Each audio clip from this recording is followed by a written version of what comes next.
Meu nome é Júlio Faria Corrêa, eu sou coordenador do projeto de extensão Psicanálise, Matemática e Educação, que é oferecido aqui no campus de Blumenau, a partir do departamento do qual eu faço parte, que é o Departamento de Ciências Exatas e Educação.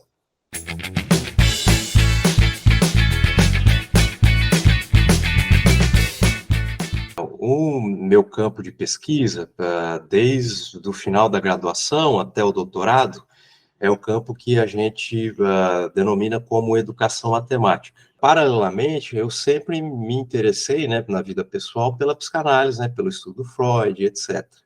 E daí, depois que eu ingressei aqui no campus de Blumenau, em 2016, eu comecei a retomar esse diálogo, né, com a psicanálise, que ele existe, inclusive, no campo da educação matemática, tem teses, e aí eu pensei em começar a oferecer um curso sobre as relações da psicanálise, a matemática e a educação, e focados na leitura da obra de Freud, e com ainda um objetivo que eu não alcancei ainda, de entrar na obra do grande psicanalista Jacques Lacan, que é um psicanalista que ele utilizou muito de recursos matemáticos, e daí, em 2019, eu ofereci pela primeira vez, foi presencial, e pretendia continuar oferecendo, né, semestralmente o curso.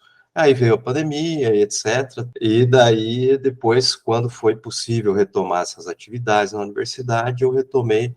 Primeiro, talvez seja interessante pensar assim, né, não é, digamos, uma aplicação da matemática. Talvez tenha mais a ver com uma relação, assim, do tipo de pensamento que a matemática tem, que a gente diz assim, né, se hoje a gente pudesse dizer qual que é o objeto da matemática, muitas pessoas vão dizer assim, são os números, são as figuras geométricas, etc.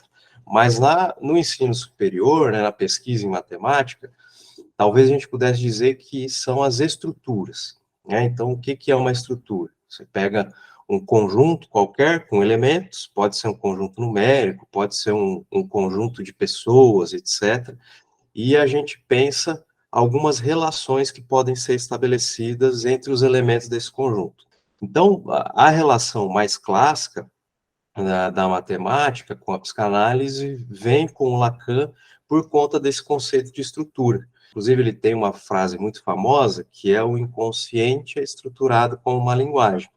Então, quer dizer, estruturado como uma linguagem está na base de todo um debate nesse momento histórico, que é o debate estruturalista, e o estruturalismo vem da matemática. Vou falar um pouco mais o básico.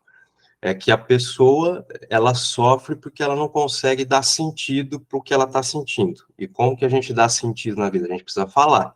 Então, estou triste por causa disso, né? Estou ansioso por causa daquilo. Então, uma análise se processa dessa maneira. A pessoa vai colocando palavra nesses sentimentos, né? Nesses afetos que a perturbam, que a causam sofrimento. Então, quer dizer, a gente faz isso com a linguagem corrente, né? Então, a gente aprende português e a partir do português, né, no nosso caso, que a gente tenta produzir um sentido para esses sentimentos. Enquanto que, então, a língua portuguesa teria um limite, digamos assim, nessa simbolização, nessa produção de sentido.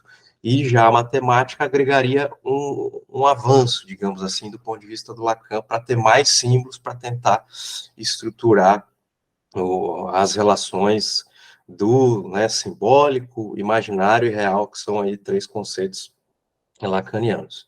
De uma maneira geral, a gente tem tido bastante inscritos, né, acho que até porque é gratuito, é pela internet, muitos se inscrevem. Em geral, eu abro 50 vagas, a gente tem 100 pessoas ou mais que se inscrevem, só que ao longo do semestre as pessoas não continuam, né, porque são aulas semanais, daí também às vezes a pessoa não entendia como que era a dinâmica e etc.